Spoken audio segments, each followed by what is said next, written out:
Assalamualaikum warahmatullahi wabarakatuh. Kali ini kita kembali lagi di channel YouTube kesayangan, yaitu podcast cerita horor by Hakail ID Produksi. Kali ini kita akan bercerita horor tentang keponakanku diculik wewe gombel. Langsung saja cekidot. Keponakanku diculik wewe gombel menjelang maghrib. Suasana kampung biasanya mulai sepi. Warga yang memiliki anak kecil akan segera mengajak anak-anak masuk rumah dan menutup rapat pintu di kampung kami. Itu sudah seperti aturan tak tertulis. Semua karena cerita menyeramkan tentang hantu wewe gombel yang dipercaya suka menculik anak kecil di waktu senja. Tapi keponakanku Saki seolah tak percaya dengan cerita itu. Usianya baru 6 tahun dan hari itu ia pulang dari mengaji agak terlambat karena mengikuti acara ulang tahun temannya. Jalan pulang yang harus melewati perkebunan aren yang sunyi dan gelap. Ibunya, bibiku, menunggu cemas di rumah saat malam tiba dan Saki belum juga pulang. Keresahan berubah jadi kepanikan bersama suaminya. Mereka mulai mencari ke rumah teman-teman Saki, tapi hasilnya nihil. Ketika jam menunjukkan pukul 10 malam, warga pun turun tangan membantu pencarian.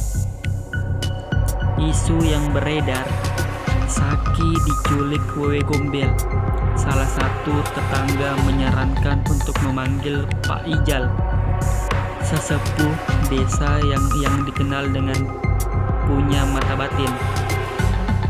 Menurut Pak Ijal, Saki tak jauh dari rumah. Ia berada di area kebun aren. Warga pun membawa motor dan peralatan dapur, mengetuk-ketukannya sambil memanggil nama Saki. Tiba-tiba paman melihat sepeda Saki di tanah dan tak lama kemudian seorang melihat ke atas pohon. Saki ada di sana. Wajahnya pucat, tubuhnya berlumur lumpur dan bajunya bukan yang dikenakannya pagi tadi. Ia dibawa pulang dengan penuh haru.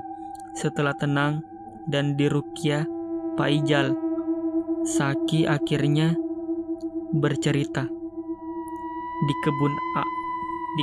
Di kebun ia mendengar suara cekikikan dan melihat sosok wanita cantik di balik pohon.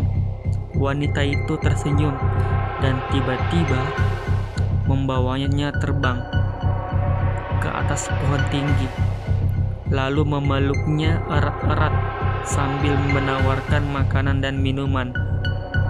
Untungnya Saki menolak semua itu. Menurut Pak Ijal, jika Saki sempat menyentuh makanan atau minuman dari makhluk itu, ia bisa menjadi bisu seumur hidup. Konon makanan itu sebenarnya adalah kotoran manusia yang disulap agar tampak lezat. Sosok hantu itu dipercaya sebagai arwah Omas, wanita mandul yang dulu dibuang suaminya dan akhirnya bunuh diri secara tragis karena kerinduan mendalam akan anak. Arwahnya terus bergentayangan menculik anak-anak yang dianggapnya bisa menjadi pengganti anak kandung yang tak pernah ia miliki. peristiwa ini membuat warga kampung semakin waspada. Kini semua anak diwajibkan pulang sebelum maghrib. Dan setiap malam Jumat, pengajian rutin digelar untuk mendoakan arwah Omas agar dapat beristirahat dengan tenang. Oke, mungkin cukup sekian cerita horor dan podcast horor dari kami. Sampai ketemu di podcast cerita horor berikutnya. Bye-bye.